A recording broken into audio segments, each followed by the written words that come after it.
When I first walked into a dojo, Matt was there.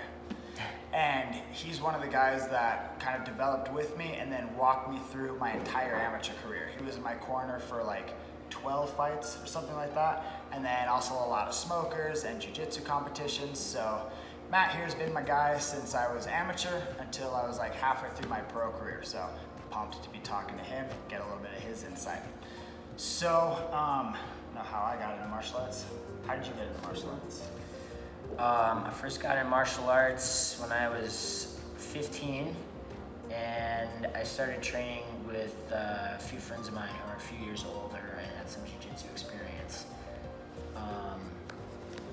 My first experience with jiu-jitsu was them kind of somewhat meanly tossing me down into the snow and putting me in a rear naked choke. Make it look easy? Yep. Yeah. And that was my first jiu-jitsu experience. And then after that, I started training with them, and I just really enjoyed it and fell in love with it. It was not like anything I'd ever done before, and I didn't realize it at the time, but I kind of realize it now after training for so many years. But there's something about martial arts that touches upon kind of this mental aspect and like this physical aspect, and it's kind of a perfect combination of the two. And then it provides us with challenges that we can work on and overcome. And at the time I didn't realize that that's why I liked it so much, is because that jiu-jitsu just offered me all these things that I think are really important for making something fun and enjoyable, but also a tool for self-development. And it just kind of feels right. I think that's the same way with a lot of people, is it just feels right at first. They don't really realize that it's because like it's developing them as a person until they maybe get into it later, and then they see that effect later on. Like, oh, yeah, like retrospectively. Exactly. Yeah. They can look back and be like, oh, look at all this growth that I've had as a person since starting martial arts. Yeah, totally. I think there's a lot of like self-development tools, but I know like we've been around long enough here to see how it's affected like a lot of, especially like the younger kids. Just like, how it developed them mentally, made them a little bit more mature, made them kind of recognize like how working hard at something gets them somewhere. Yeah, absolutely. You kind of see this, this direct result for your effort, which is extremely satisfying. Self-development tool that you don't even, like when you do it, you can't help but develop yourself, even if your intention isn't to like get into it totally. For that reason. For sure. You're going to like eventually start to grow as a person. And then eventually you probably realize like, oh yeah, this is my self-development tool. Yeah, and it's not because you know martial arts, it's because you've started learning the road to some sort of mastery where now you can start to apply that in other parts of life. And that same kind of mentality and stuff like that you brought into learning martial arts will help you in like lots of different aspects, whether it's working at a job or working at anything hard, really. Yeah, it's totally. the same process. Yeah, I think martial arts gives us a really awesome framework for how to get better at things that are extremely difficult, and it kind of spells it out step by step in a lot of ways with like the belt system and how we start as a white belt and how we move towards that black belt, which is supposed to be the level of mastery, and then the realization after you get to the black belt that you actually still have so many more things to master. And if you keep doing things this way, if you keep learning the theory and then applying it and then correcting it and then adding more details, once you've gotten good at one thing, you start to add more. If we do that for any skill we're trying to learn, we'll get better at it. Yep. And the realization at blue belt where you're like, I've worked so hard for so long and I have 10 more years or 8 more years till I get my black belt. Yeah. Like helps you take the long view of like the goals you're trying to get to. It does, and then but also being able to look back and feel like you have come far. You can kind of see the other white belts and how like they're just starting off and they're exactly how you were. Yep. Yeah, you can always see students where like they're not quite sure if they're learning or not, because everybody's kind of developing with them, and they kind of start to question themselves. And then you get a new crop, and they're like, they get their hands on them, and all those questions go away. Yeah, like, absolutely. Of course, like they make it look easy all of a sudden. Yeah, it can be tough for sure. You need points of reference, like a new student coming in or something like that, or a tournament or something. Sometimes to realize your progress. It also teaches you that progress a lot of times happens in a time span that isn't usually noticeable by most people. It's not like a time span that we usually are used to. It's usually something that happens so slowly that you only, when you have little reminders of where you were before, do you really realize how far you progressed. It's like hard to measure, so you just have to like end up trusting the process, and you like learn to trust that. Yeah, exactly. It's like you know, watching a tree grow. If you just sit there and watched it every day, you wouldn't be able to see it growing. Yeah, But if you totally. took a break for a while, came back later, 6 months later, you could definitely see a difference. Totally. And it's like whenever we're little kids too, like you don't really notice yourself growing, but then you see your grandparents and they're always like, oh my gosh, you've grown so much. It's like, I don't remember growing. yeah, totally. It just kind of slowly happens. So I think, and that's a good lesson for martial arts that we can take and apply to other things. People get in a big rush to be good at things, but by the time you're good at it, you're gonna not really even remember how you started. So you've coached a lot of students through tournaments and smokers, and I know you've coached me and Ryan through me a bunch of fights, him through a few fights. Yeah, you've been in the corner for a lot of people. Nico Montana and Steve Hanna too. Yeah, I've cornered a ton of fights at this point. Yeah, totally. Cool. So you have your athlete, they're on deck, and their name gets called. They have 5 minutes so they're supposed to fight. So they have the walkout, the runway, everything. They're getting ready to go. Do you have anything specific that you want them to be feeling or thinking about when they go out there? Yeah, absolutely. So I find that getting into the right mentality right before you go compete really comes down to having three things. And I kind of, through reading about sports psychology, through reading about high performance athletes and how they mentally prepare,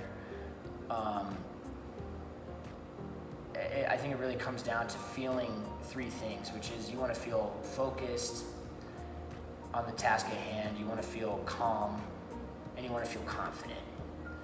So I think that that's the best combination for any type of competition that you're going to be in, and especially for fighting, because it's so easy in fighting to get caught in a lot of other types of mental states. Yeah, totally. We can think that we have to get ourselves really pumped up and angry in order to fight somebody, or sometimes I've seen the opposite, where people, instead of being too pumped up, they chill themselves out way too much and are just like, oh, it's no big deal, and are almost in like a sleepy, like not focused. I've had that kind of roller coaster. It Yeah. took me a while to like find that middle ground. I think I'm still kind of finding it, but that takes a minute for sure.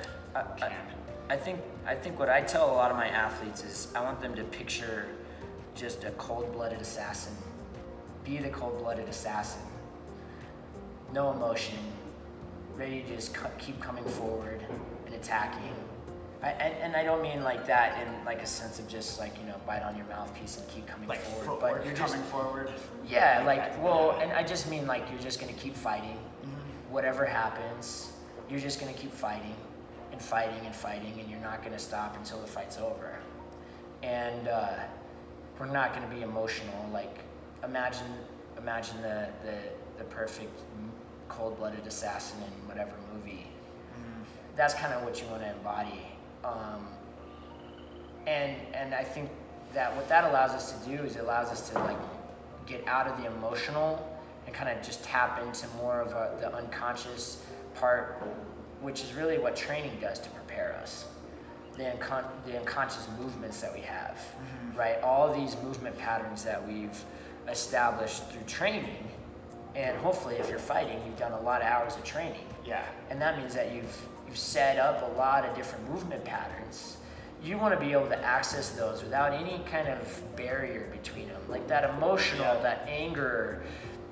What that's going to do is going to block you from being able to really access your true, I think, talent and abilities and training. And then if you're, same thing, if you're too calm, you're going to be too slow to access what you need to access at the right moments. Yeah. So I think of being focused, of really just being like aware, just aware of the task at hand, being calm and being confident. And that's where you want to get at mentally before you go out and do something like fighting, because fighting can be really scary. Totally. It's totally scary. It can be really scary. You know, you can come to physical harm. Of course, there's also like the pressure that we put on ourselves, or the pressure that we feel others put on us, and our desire to like do well can make it really scary. And then we're programmed to like be afraid of fighting, because fighting can be dangerous. You know, if you're a caveman and you're fighting another caveman, like a fight could be potentially deadly. So we're like, we need to be really kind of almost worried about fighting, you know? And so we're putting ourselves in that position. We're facing like something that is biologically like kind of unnatural, I'd say. I mean, we're designed to fight, but at the same time, we don't want to fight biologically. Yeah. Fighting it's is not a good like evolutionary strategy to always be down to fight each other. Because you're not going to win every fight, you know? Like, we need to be able to fight when we need to be able to fight, and then we need to be able to get out of fights too. Like, if it's not like a competition or something like that, like if it's a real street fight, if it's life or death, we need to be able to get out of fights just as much as we need to be able to fight. Totally. So it's hard to get past that. But that's what I try to have my athletes do, is I try to like have them envision that cold-blooded assassin. And there's a few ways that you can do that. I mean, one way is to start to take the pressure off of yourself on things that you can't control. Thinking that you can control certain things that you actually can't. Because that will build anxiety whenever we think we can control certain things. And one thing that you can't control is whether you win or lose your fight. That's actually out of your control. The only thing that you have control over is your own performance. It's your own ability to prepare and your ability to perform at the best of your abilities. Nice. Those are the only things you truly have control over in a fight, because there's so many other things that you don't have control over. You have no control over how the other person prepared, what his background and skills and training are. Mm-hmm. You have no control over who the referees are, who the judges are. You might fight the best fight of your life, and then lose a decision to some crooked judges. Yeah, or like you ended up fighting Henry Cejudo on his way up. Yeah, you fight somebody that is just such an unsurmountable challenge for you at that point in time. Yeah. You can't control when you face an unsurmountable challenge. Those are going to come up at points in time that you're just not ready for, and sometimes that's just out of our control. Mm-hmm. What you can control is you can control how much you show up to the gym. Even sometimes that can be out of our control, but we can control the mentality that we're going to show up into the gym, and we're going to try to control the mentality that we show up to the gym with when we're training, and then how we prepare, and then allow yourself when you fight to just say, I'm going to perform to the best of my abilities, and I know I can because I prepared to do that, and that takes a lot of pressure off. What?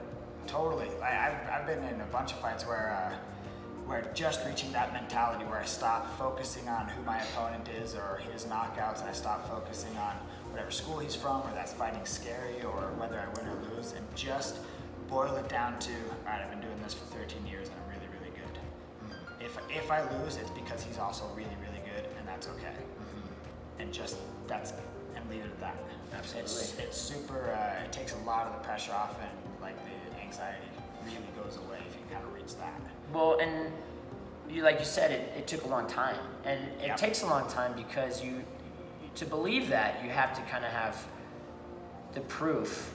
You have to go through a lot of training and a lot of experiences to have the proof to be able to say that with confidence. Mm-hmm. Otherwise, have yourself believe it. Yeah, to Otherwise- have you believe it, because you Yeah. can tell yourself that, but if it's your first fight, like, You're not sure really if you gonna tell believe yourself that. the truth. Yeah. But that's why amateur fights are important too, is because that's where you establish that framework, that foundation, Yeah. before you become a pro, of that proof of, yeah, I can overcome these challenges. Like, I can fight tough people, I can beat tough people, and I can prepare for a fight well. Like, all those things, you have to kind of do them first, Yeah, totally. right? Otherwise, that confidence it's gonna be built on a really shaky foundation.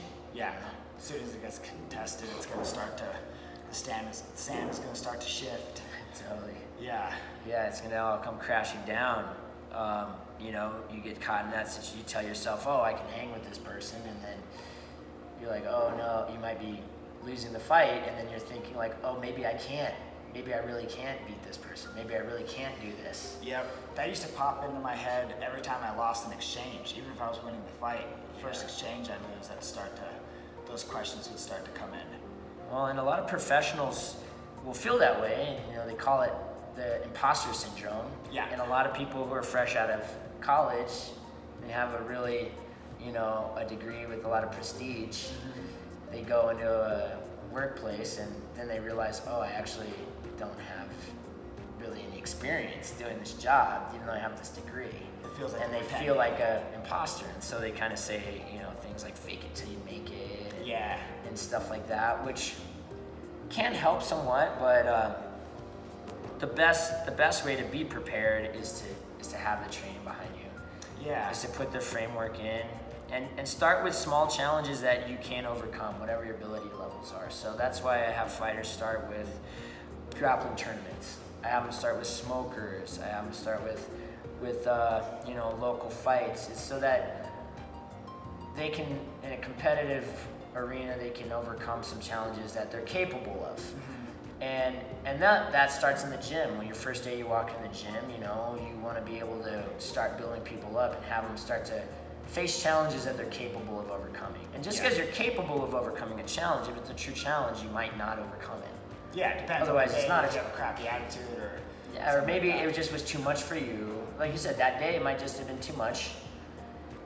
Because a true challenge, you're not always going to overcome it. Yeah. Otherwise, it's not a challenge. If you're guaranteed to overcome it, it's not just really a something that you challenge. do, yeah. Yeah, it's just you can just do it, no problem. Yeah. So So the first challenge might even be hitting mitts. yeah, that could be your first challenge. Walking through the gym the first time. Yeah, totally.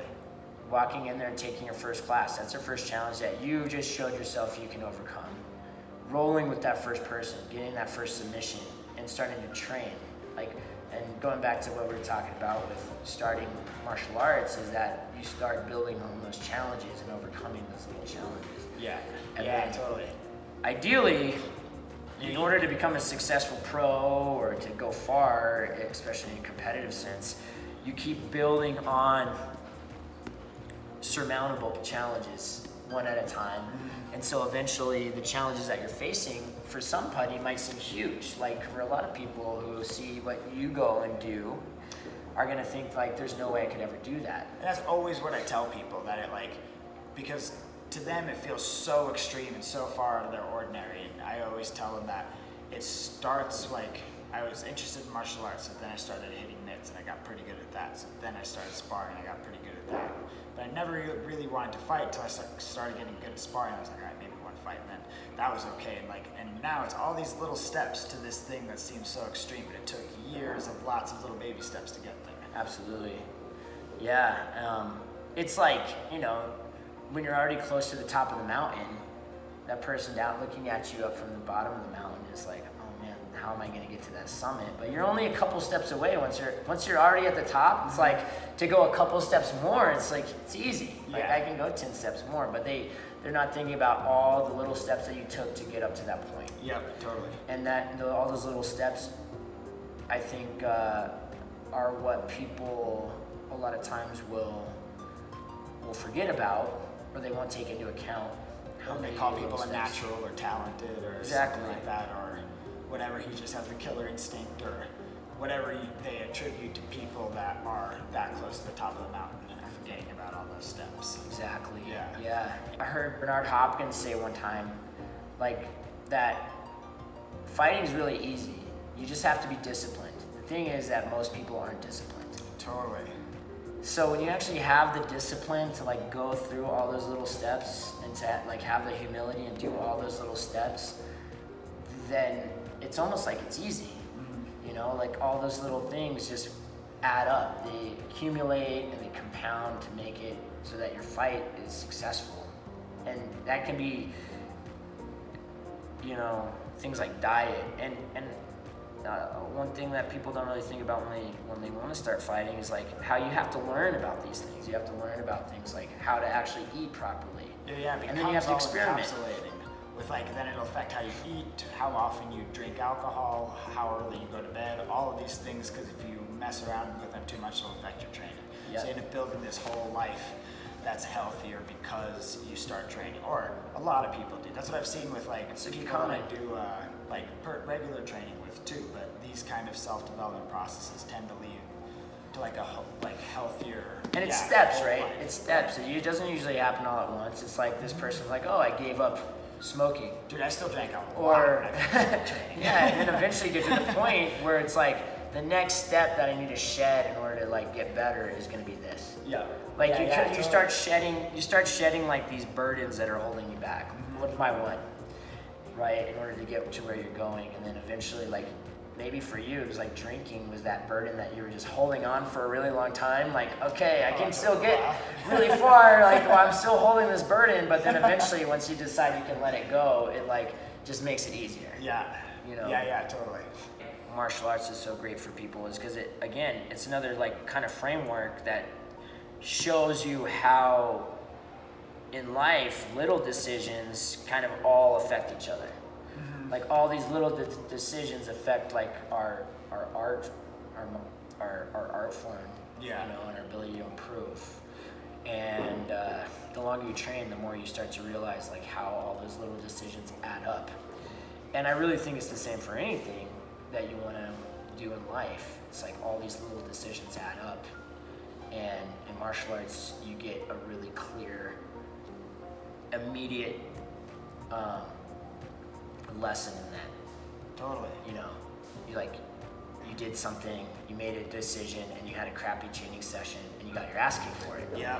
And that's a pretty good reminder. Like that's like in your face reminder. Like, oh. And if you think about it, you might even be able to trace it back to like, oh, I got my ass kicked because I was doing that. Yeah. And there's not much more motivating than like when you mess up, you get your ass kicked. Like just going back to like the start of the question, it's like all that stuff goes into coaching, and the best coach in the world is the one that you've laid that groundwork with of overcoming those challenges together. So that not only when they tell you that you can go out there and do that and that you're confident, they know for certain that you can, and you believe whenever your coach tells you that too, because they've been there and they've seen you do it. And so you have this foundation together as the athlete and the coach. That's why I like having you in my team. Yeah, I think the ideal coach would be watching your training on a regular basis, would be seeing they would know what you're doing and what your capabilities are. They would know where your weaknesses are and where your strengths are, and they would know what your history is. They'd know like what you've done in the past in terms of like how you've gotten to where you are now.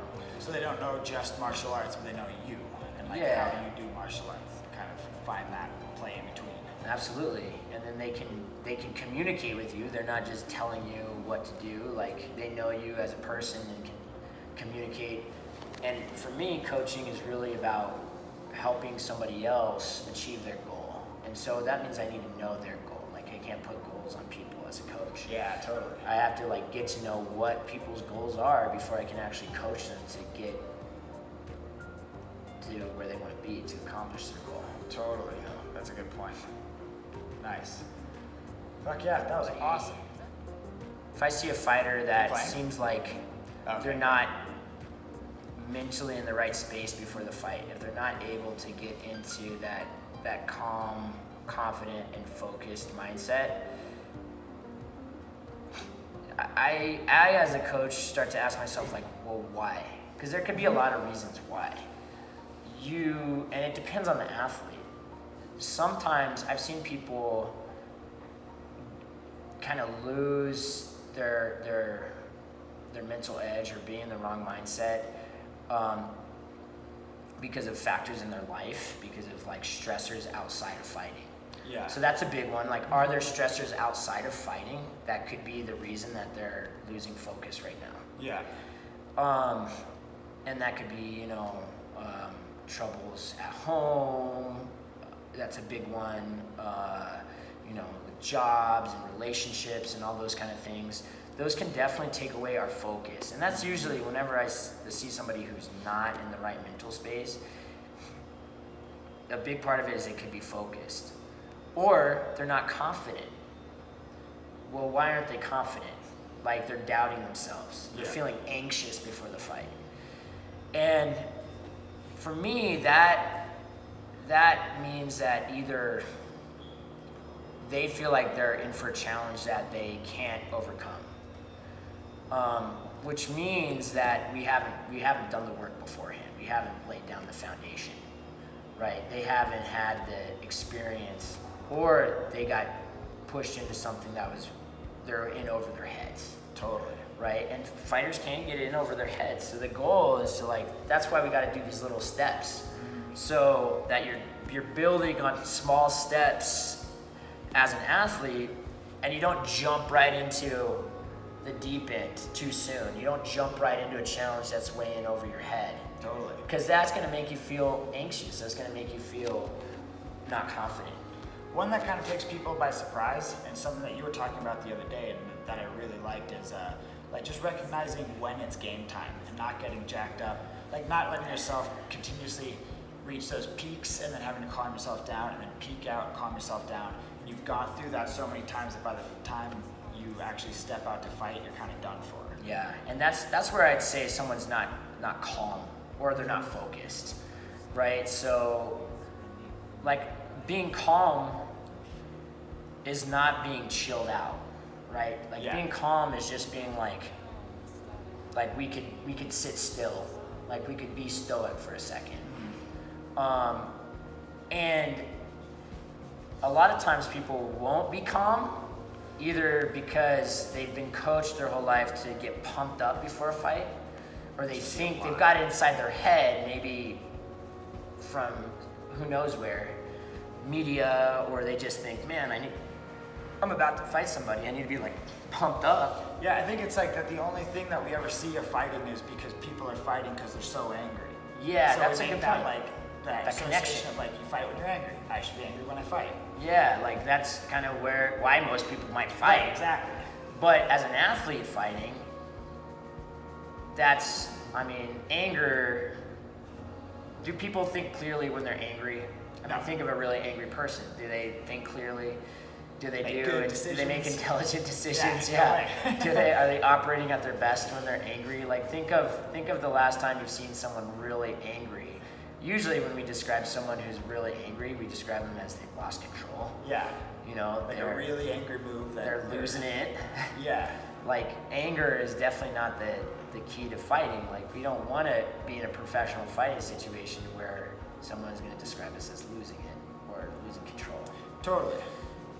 So you want to be calm, and that comes down to the coach too. I know there's different schools of thought, but I really don't think that getting angry is usually helpful for most people. Now, sometimes there's people who their normal kind of temperament is maybe so low, so calm, and so chilled out that they need to get that little bit of a little kick in the ass, okay, let's go, in order to focus. Yeah. But once you reach that point of focus, you don't want to make it about being angry, where now that's the focus, is how pumped up can I get? Totally. Right? We want to be focused on the task at hand. That's the key. Focused on what's going on, not focused on pumping ourselves up. Yeah, exactly. Reach that point of focus where you feel focused on the fight at hand, and then leave it at that. Yep. And we were talking the other day about that getting into that mental space, a lot of times people start that process way too early because it burns energy, it burns psychological energy, it burns physical energy, and people will start getting themselves pumped up way too, like at the weigh-ins. Yeah. They're like getting themselves in fight, like let's go, it's go time, like oh yeah. Then the first thing they do when they wake up, or then maybe they can't even sleep because they're still so pumped up, so they can't sleep the night before the fight, and then they wake up and they're like, oh, it's fight day, you gotta do this. Oh, I'm tired now. I gotta get myself pumped up. Yeah. I didn't sleep last night. And then they carry that all the way through until the fight, or maybe it's when they first get to the event that triggers it, or and we got to know when game time is, and game time is usually when we start our warm up. I'd say for a fight, when we start our warm up, that's when we want to start getting focused, and the warm up can be an important part of your whole pre-fight routine and getting yourself calm, confident, and focused. Totally. And I think the best warm-ups are ones that you've done a lot, and they kind of, by doing it, kind of transports you back to how you feel before you train in class or before you train with your coach. Something similar that you do with them. And then what that helps you do is it helps you recognize that, hey, this is something that I've done before, and that's where the confidence will come from too. It's like, oh yeah, I've done this before. I've fought a lot in the gym, but like maybe if you've been training for a few years, you've probably done hundreds and hundreds of matches. Yeah, to me, you just be a like, lot oh, of the times, I've fought hundreds of times, basically. Yeah, it reminds me of that, and then it feels like a process of like getting out of my nervous head and into my body, or at least like connecting with my body that's done it so many times. It's not nervous, it knows what it's doing. It's almost like setting it on that automatic track and letting it go do that thing that it's done 5,000 times before. Yeah, absolutely. And again, it's kind of in that unconscious part where all that training's stored, that unconscious part of our mind where all the training that we've done is stored, you know what I mean? And that's where we start to access that through our warm-up. Yeah, because I've realized that like if I have like a critical thinking mind when I'm fighting, it acts like a layer, like an extra layer between my martial arts and the execution. Like it's like instead kind of of slows it down. Yeah, exactly. It goes from the execution to my conscious thinking about the execution to the actual like movement instead of just from that A to B. Well, they say that the majority of our ability to think and store information is in the unconscious part of our mind. And that our ability to consciously and critically think about stuff is actually pretty weak. Like we can't hold very many thoughts simultaneously inside of our head. Yeah. Generally only like one or two thoughts. But in our unconscious mind, we have some tetrabytes of information. Once we start to access that, like through training and when we're in fighting, that's when you get into like what they call like the flow state, right? And that is one of the most satisfying feelings that you can have as an athlete, is whenever you actually enter a flow state where you are unconsciously performing all the movements that you need to do for your sport. You're executing it without any conscious thought. Yeah, there's a lot of people now that think that there are no adrenaline junkies. Everybody that comes off like an adrenaline junkie is actually a flow state junkie. Right? So they try to I can believe that. I think that I've also heard that the flow state, generally people will be able to access this whenever challenge and ability level kind of meet. So that's whenever we're gonna feel all those things. And it all kind of ties together, calm, confident, and focused, and then that is gonna allow us to enter that flow state, and then we have a foundation built underneath us of challenges so that we're meeting the right challenge to our ability levels. We know where our ability levels are at, we know what is the challenge we need in order to increase those ability levels. And whenever you have all that working together, then I think the athlete is gonna be in the right mental space before they fight. So that's why as a coach, whenever I see someone who doesn't know how to do that, we got to start asking ourselves like, well, why? What's the reason that this person isn't maintaining focus? What's the reason this person isn't feeling confident? What's this reason this person isn't